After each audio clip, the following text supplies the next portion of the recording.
Ha llegado el tiempo bendito del día de reposo. Me da gusto verlos. Dios los bendiga mucho.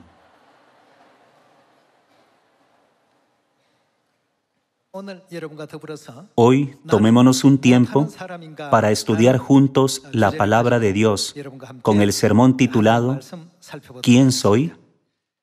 Hay decenas de miles de trabajos diferentes en el mundo.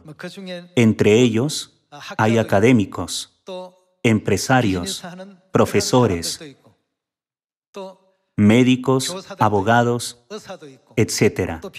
Hay muchos tipos de trabajos. ¿Pero qué estamos haciendo? Todos los que viven en el mundo están haciendo algo. ¿Pero qué estamos haciendo en nuestra vida?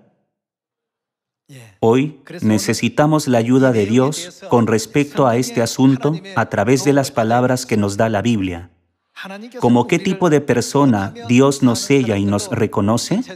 Hoy veamos la respuesta de Dios a nuestra pregunta, ¿quién soy? Abramos juntos el libro de 2 de Corintios capítulo 3.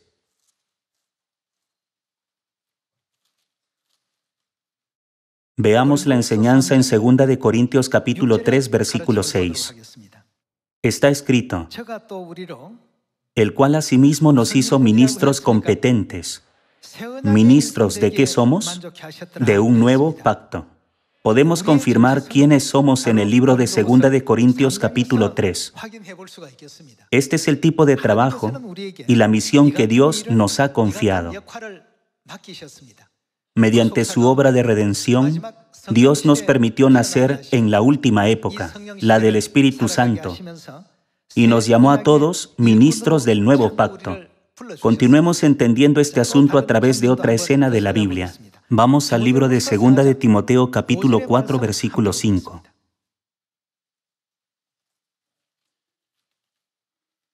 Veamos el capítulo 4, versículo 5. Pero tú sé sobrio en todo, soporta las aflicciones, haz obra de evangelista, cumple tu ministerio. En 2 de Corintios capítulo 3 y también en 2 de Timoteo capítulo 4, Dios ha señalado claramente la misión y el trabajo que debemos llevar a cabo. Vamos al libro de Hechos capítulo 1. Veamos Hechos capítulo 1. En Hechos capítulo 1, versículo 6 está escrito, entonces los que se habían reunido le preguntaron diciendo, Señor, ¿restaurarás el reino de Israel en este tiempo? Y les dijo, no os toca a vosotros saber los tiempos o las sazones que el Padre puso en su sola potestad. Pero recibiréis poder cuando haya venido sobre vosotros el Espíritu Santo, y me seréis testigos en Jerusalén, en toda Judea, en Samaria y hasta lo último de la tierra. Al estudiar 2 de Corintios capítulo 3, 2 de Timoteo capítulo 4 y Hechos capítulo 1, ¿quiénes nos confirma Dios que somos? ¿Quiénes somos? Somos ministros del nuevo pacto, evangelistas que predican el Evangelio y testigos que dan testimonio de Dios. ¿No se refieren a lo mismo? Aunque las palabras se expresaron de una manera ligeramente diferente, finalmente, Dios nos explica la misma respuesta con respecto a nuestra identidad. Esto no es todo. Vamos a Mateo capítulo 4. Mateo capítulo 4. Veamos Mateo capítulo 4, versículo 19. Y les dijo, venid en pos de mí y os haré. ¿En qué los convertirá? En pescadores de hombres. A través de 2 de Corintios capítulo 3, 2 de Timoteo capítulo 4, Hechos capítulo 1 y Mateo capítulo 4, podemos descubrir qué tipo de personas deben ser los hijos de Dios en la última época del Espíritu Santo. Dios continúa transmitiendo el mismo mensaje por medio de diversas expresiones. ¿No pueden entenderlo? Pescadores de hombres, mis testigos, obra de evangelista y ministros del nuevo pacto. ¿Son diferentes? Son todos iguales. Aunque la Biblia utiliza una expresión diferente, reitera el mismo mensaje.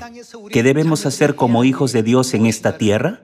Cuando Dios dice, ministros del nuevo pacto, no lo entendemos. Cuando Dios dice, obra de evangelista, todavía no lo comprendemos. Cuando Dios dice, mis testigos, seguimos sin entenderlo. Por eso, Dios incluso utilizó la expresión poética, pescadores de hombres. Sin embargo, aún no lo entendemos. Por esta razón, Dios llamó al profeta Ezequiel y enfatizó una vez más lo que debemos hacer en esta tierra. Vamos al capítulo 3 de Ezequiel. Veamos Ezequiel capítulo 3, versículo 17. En el capítulo 3, versículo 17 está escrito, Hijo de hombre, yo te he puesto ¿por qué? Por atalaya a la casa de Israel. Como no entendemos, Dios incluso usó el término atalaya, que es un término militar, para explicárnoslo. Cuando nos preguntamos, ¿qué debemos hacer los hijos celestiales en esta última época? La respuesta de Dios es, ministros del nuevo pacto, obra de evangelista, mis testigos, pescadores de hombres y atalayas. Hermanos, ¿estos son diferentes? Son todos iguales. Por lo tanto, debemos llevar a cabo la obra de evangelistas y convertirnos en pescadores de hombres, testigos de Dios y ministros del nuevo pacto. Por eso, espero que seamos capaces de recorrer el camino de la fe y del Evangelio, de modo que nadie se lamente. Además, mientras predicamos el Evangelio, todos debemos aprender, entender y sentir lo mucho que el Padre y la Madre Celestiales han trabajado para salvar a sus hijos en la tierra. ¿No deberíamos ser capaces de experimentar todo el camino que Dios ha recorrido por nosotros? Solo así podemos comprender que el Padre y la Madre Celestiales han hecho todo lo posible por salvarnos y darnos el perdón de los pecados. Ellos dejaron la gloria del cielo por sus hijos y se sometieron a un trabajo tan duro solo por ellos. Cuando regresemos al reino de los cielos, lo entenderemos todo. Por eso, Dios nos dice, los hice ministros del nuevo pacto. Haz la obra de evangelista. Sean mis testigos. Los hice pescadores de hombres. Te hice atalaya.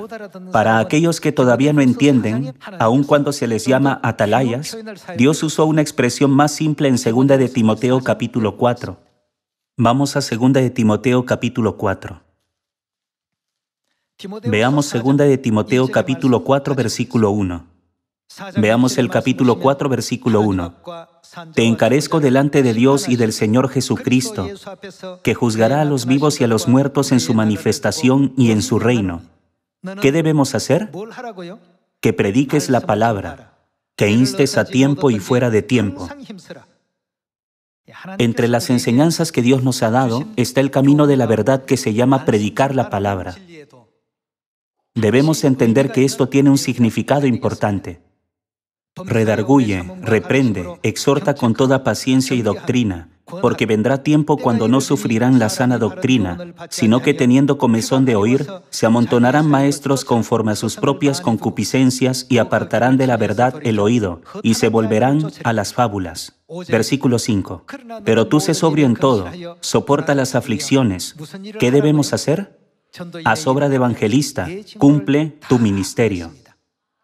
Cristo llevó nuestros pecados sobre sí mismo y fue crucificado para el beneficio de toda la humanidad, haciendo el último sacrificio. Por tanto, nosotros también debemos hacer todo lo posible por beneficiar al mundo y guiar a toda la humanidad al reino de los cielos, siguiendo el ejemplo de Dios. Cuando éramos niños, solo podíamos pensar como niños y razonar como niños. Como un niño, solo nos preocupamos por nosotros mismos. Los niños lloran por comida, cuando tienen hambre o para que les cambien los pañales. Mientras que aquellos que han desarrollado una fe madura consideran los beneficios de los demás. La Biblia nos hace darnos cuenta de esto. Nuestra fe debe desarrollarse de la fe de un niño a la fe de una persona madura. Cuando tenemos dominio propio, nos sacrificamos y concedemos a los demás, la obra de la salvación finalmente se puede lograr. Por eso, en 2 de Timoteo capítulo 4, la Biblia describe este sufrimiento como un buen sufrimiento y nos enseña a hacer la obra de evangelista y cumplir nuestro ministerio. Por esta razón, Dios sigue refiriéndose a nosotros como ministros del nuevo pacto, evangelistas, mis testigos, pescadores de hombres y atalayas. Además, a través de muchas expresiones como los que predican la palabra de Dios y estén preparados a tiempo y fuera de tiempo, Dios señala claramente lo que debemos hacer para salvar al mundo en esta época. Para evitar que alguien diga, no pude entender, no lo sabía, Dios nos enseña a través de varias formas, expresiones y términos. Dios hace que sus hijos comprendan su misión de salvar al mundo en esta época y de llevar a cabo la gran obra como ángeles de la luz. En el Evangelio de Mateo capítulo 28, ¿qué se nos mandó hacer con todas las naciones? ¿No dijo Jesús, hagan discípulos a todas las naciones, enséñenles y prediquen la palabra de Dios? Veamos Mateo capítulo 28, versículo 18. Y Jesús se acercó y les habló diciendo, toda potestad me es dada en el cielo y en la tierra. Por tanto, id y haced discípulos a todas las naciones, bautizándolos en el nombre del Padre y del Hijo y del Espíritu Santo, enseñándoles que guarden todas las cosas que os he mandado. Y he aquí yo estoy con vosotros todos los días, hasta el fin del mundo. Amén. Cristo también nos recordó que predicar el Evangelio es como pasar por dolor de parto, lo que significa que no es fácil.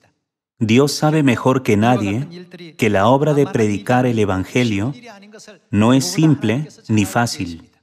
Entonces, ¿por qué nos pidió que hiciéramos una obra tan desafiante? Si vemos la vida de Cristo, Él también llevó una vida dedicada a salvarnos a los pecadores. Si se hubiera quedado en el cielo, habría sido glorificado y no tendría que ser reprochado, calumniado ni insultado, como lo fue en esta tierra. Sin embargo, soportó todos esos insultos porque era la única forma de dar a sus hijos el perdón de los pecados, que podía salvarlos. Dios amó y estimó a sus hijos mucho más que a sí mismo. ¿Acaso no eligió ese camino por su profundo amor por nosotros? En el proceso de predicar el Evangelio a las miserables almas que están muriendo sin saber nada, Dios nos permitió participar en un camino de buenos sufrimientos. Esta es la misión de predicar el Evangelio. En otras palabras, Dios confió el camino más hermoso a sus hijos. Vamos al Evangelio de Marcos capítulo 16. En el versículo 15, Jesús dice, y les dijo, id por todo el mundo. ¿Y qué debemos hacer? Predicad el Evangelio a toda criatura. Hermanos, solo hay una cosa que Dios desea y nos manda hacer. Dios nos enseña continuamente este mensaje a través de incontables expresiones de numerosos profetas, para que tengamos una vida sin remordimientos cuando volvamos al reino de los cielos. Dios nos hace comprender lo que debemos hacer en esta tierra, para que podamos prepararnos para esa vida. Algunos pueden decir, en mi vida en esta tierra he estado viviendo sin un propósito. Ni siquiera sabía qué hacer. No podemos poner tales excusas cuando vayamos al cielo. ¿Por qué? Como hemos estudiado hasta ahora, Dios nos ha mostrado claramente su voluntad y nos ha enseñado el camino para que sus hijos sean bendecidos. Por lo tanto, no debemos tomar a la ligera lo que Él nos ha enseñado. Ninguno de nosotros debe dejar de escuchar, entender y comprender sus solemnes palabras. Todavía hay muchas personas a nuestro alrededor que están esperando el Evangelio. Muchos de ellos aún no han regresado a Sion, porque no han escuchado el Evangelio. Por tanto, ¿qué nos dijo Dios que hiciéramos? ¿No está escrito que debemos ir y predicarles? Por tanto, ¿cuál es nuestra misión? Cuando Dios nos dio la misión en esta tierra, nos llamó ministros del nuevo pacto. Dios también nos llamó evangelistas y mis testigos. Incluso nos dio el título de pescadores de hombres, atalayas, los que predican la palabra y los que bautizan a las personas en el nombre del Padre, del Hijo y del Espíritu Santo. También explicó que nosotros somos los que vamos al mundo y predicamos el Evangelio a todos los pueblos. Por lo tanto, creo que la vida llena de predicación se considera como uno de los aspectos más importantes de nuestro Evangelio y nuestra vida de la fe. Juntos veamos el capítulo 1 del Evangelio de Marcos. Veamos el versículo 35. Levantándose muy de mañana, siendo aún muy oscuro, salió y se fue a un lugar desierto, y allí oraba. Y le buscó Simón y los que con él estaban, y hallándole le dijeron: todos te buscan. Él les dijo: vamos a los lugares vecinos, para que predique también allí, porque para esto he venido. La vida de Cristo estaba dedicada únicamente a la predicación. No había ninguna razón para que Él enfrentara la persecución y la calumnia, ni para tratar de despertar a los que no estaban dispuestos a escuchar, si hubiera sido solo para su propia satisfacción. Hay muchas dificultades mientras se predica. Incluso nos enfrentamos a una severa persecución cuando nos encontramos con los que se nos oponen. Sin embargo, Cristo nos despierta diciendo: por eso he venido a esta tierra. La predicación es el camino que Dios ha elegido, no solo para traer gozo y felicidad a sí mismo, sino para dar gozo y felicidad a toda la humanidad y proporcionarles un futuro brillante. Este es el camino de la verdad que debemos seguir. Hermanos, si nos tomamos un momento para recopilar bien todo esto, podemos darnos cuenta de cómo Dios nos ha hecho comprender quiénes somos en realidad por medio de numerosos profetas. Además, podemos darnos cuenta de cómo Él nos ha enseñado claramente lo que debemos hacer en esta época del Espíritu Santo. Dios nos dijo que lleváramos a cabo nuestra misión a tiempo o fuera de tiempo. Él dijo que nunca nos arrepentiremos. ¿No deberíamos ser los que saben obedecer y seguir todas las palabras de Dios? De esta manera, Dios nos ha concedido títulos como ministros del nuevo pacto, evangelistas, mis testigos, pescadores de hombres y atalayas. ¿A quiénes les da Dios tales títulos? Los da solo a aquellos que Él aprueba. Estos son los mejores títulos del mundo espiritual. Vamos al libro de Primera de Tesalonicenses capítulo 2. Está escrito en el libro de Primera de Tesalonicenses capítulo 2, versículo 3. Porque nuestra exhortación no procedió de error ni de impureza, ni fue por engaño, sino que según fuimos aprobados por Dios. ¿Para qué fuimos aprobados? Para que se nos confiase el Evangelio. Así hablamos, no como para agradar a los hombres, sino a Dios, que prueba nuestros corazones. Para agradar a Dios, ¿qué es lo que Él nos confió? Nos pidió que predicáramos el Evangelio. Entonces, ¿cómo nos consideró Dios? ¿Dijo que somos pecadores sin esperanza? Aunque somos pecadores, Dios nos aprobó y nos consideró los más justos. En los días de Noé, cuando Dios juzgó al mundo con agua, eligió a Noé porque lo consideraba el hombre más justo.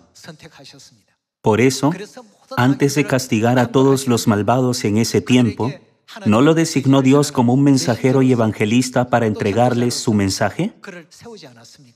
En la Biblia, es expresado como el hombre más justo. También a nosotros, Dios nos ha considerado los más justos.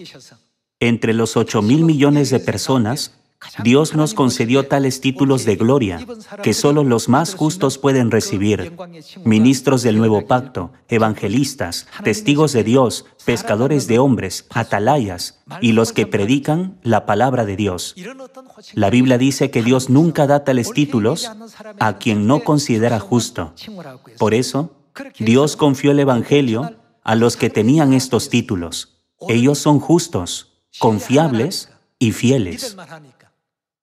Ya que Dios confía en nosotros de esta manera, nunca debemos traicionar su confianza. Debemos ser fieles a Dios. Ya que Dios ha confiado en nosotros y nos ha designado como ministros del nuevo pacto, como evangelistas y como testigos de Dios, todos debemos convertirnos en fieles hijos de Sión. Veamos un versículo más en el libro de 1 de Timoteo capítulo 1. 1 de Timoteo capítulo 1. Veamos la enseñanza de Dios en el versículo 12. Doy gracias al que me fortaleció, a Cristo Jesús nuestro Señor, porque me tuvo, ¿cómo? Por fiel. Ya que nos considera fieles, ¿qué hizo Él? Poniéndome en el ministerio. ¿En qué ministerio, es decir, en qué posición nos designó? Dios nos ha confiado las posiciones de ministros del nuevo pacto, sus testigos y evangelistas. Cuando alguien ocupa un puesto ejecutivo en una empresa, como gerente regional, jefe de departamento o director, muchas personas lo admiran y dicen, él es realmente genial, lo respeto. Sin embargo, la posición que hemos recibido es algo que hasta los ángeles del cielo envidian. Está escrito que Dios nos consideró fieles, nombrándonos para tales posiciones. Veamos el versículo 13. Habiendo yo sido antes blasfemo, perseguidor e injuriador, mas fui recibido a misericordia porque lo hice por ignorancia, en incredulidad. Cuando el apóstol Pablo no conocía a Dios, tomó la iniciativa de arrestar y encarcelar al pueblo de Dios. Fue el principal promotor de la matanza de grandes personas como Esteban. Sin embargo, Dios se apiadó de él. Aunque era considerado el mayor de los pecadores, Él eligió a Pablo y lo consideró fiel, otorgándole los títulos de apóstol e incluso de líder de la iglesia primitiva. No es por eso que, a través de los numerosos libros que escribió en el Nuevo Testamento, podemos comprender las obras de Pablo y la gracia de Dios concedida a la humanidad. Lo mejor que hizo durante su vida fue que sabía correctamente quién era. Tenía la respuesta correcta a la pregunta, ¿por qué nací en esta tierra? Y cumplió fielmente su misión. Dios nos aprobó como justos y según 1 de Timoteo capítulo 1, nos consideró fieles. Así, nos confió incluso el cargo de ministros del nuevo pacto. También nos hizo pescadores de hombres como Pedro y Juan, y nos designó como sus testigos que dan testimonio de la obra de Dios. Tomemos en serio esta misión y cumplámosla fielmente. Jactémonos con orgullo de nuestro Dios ante todas las personas del mundo y proclamemos la verdad del nuevo pacto que hemos aprendido de Dios, para que cuando regresemos al cielo no tengamos ningún arrepentimiento.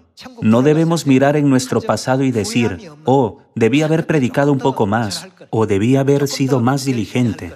En cambio, hagamos nuestro mejor esfuerzo mientras estemos en esta tierra para no arrepentirnos de nada.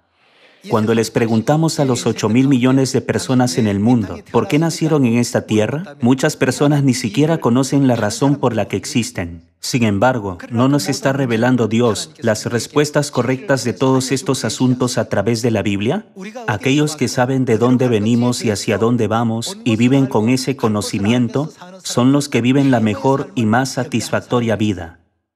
Además, Dios incluso ha señalado claramente lo que debemos hacer mientras vivimos en esta tierra. Ya que Dios nos ha dado una explicación tan detallada sobre este asunto, nadie podrá decir, regresé al cielo sin saber quién soy. Dios nos ha informado claramente de nuestra verdadera identidad. Fue Dios quien nos dijo que nos convirtiéramos en ministros del nuevo pacto. También nos enseñó que pecamos en el cielo y fuimos expulsados a esta tierra, y que podemos regresar a nuestro hogar celestial cuando recibamos el perdón de los pecados. Dios nos dijo que prediquemos su promesa a las personas del mundo, a través de lo cual podemos recibir el perdón de los pecados e ir al reino de los cielos. Si aceptan la verdad o no, depende de ellos. Nuestra misión es hacerles saber todo lo que Dios nos ha mandado, escuchen o dejen de escuchar. Espero que completemos esa misión este año, para que el Padre y la Madre estén complacidos y los hijos de Sión vuelen como palomas y regresen a la Madre Celestial. Hemos venido a esta tierra para predicar el nuevo pacto. Solo el primogénito, a quien Dios considera el más justo, puede cumplir esta misión. Tenemos el privilegio del primogénito. No es exagerado decir que tenemos el poder de salvar a alguien o dejarlo morir. Aquellos que aceptan la palabra de Dios que se les predica, vivirán. Pero ¿qué pasará con aquellos que no la acepten? Lo único que sus almas pueden esperar es la destrucción. Aunque hay numerosos seres espirituales y ángeles en el cielo, ¿cualquiera puede tener una posición y un título tan importantes? No debemos permitir que este precioso tiempo que se nos ha concedido corra en vano, viviendo en esta tierra sin un rumbo fijo y sin comprender estos gloriosos aspectos espirituales de esta vida. Llenemos nuestro tiempo con momentos significativos y fructíferos para que podamos llevar alegría al Padre y a la Madre Celestiales. Pensemos en una cosa más. ¿Quién de la familia se afligiría más si se perdiera un hijo? Si hay un padre, una madre, un hermano mayor, una hermana mayor y un hermano menor, ¿quién sufriría más dolor? Tienen razón, es la madre. Entonces, si encontraran al niño perdido, ¿quién tendría el mayor nivel de alegría? Se dice que es la madre. Por supuesto, el padre y los hermanos también estarían felices. ¿Quién no estaría complacido de encontrar al hijo perdido? Sin embargo, es la madre quien experimenta el mayor dolor y la alegría más grande. Entonces, ¿no quisieran darle una gran alegría a la Madre Celestial? Hagamos todo lo posible por dar alegría a la Madre y también al Padre. Además, demos mucho gozo a los amados miembros de nuestra familia celestial. Esperando que este año esté lleno de alegría, quisiera concluir el sermón de hoy. Muchas gracias.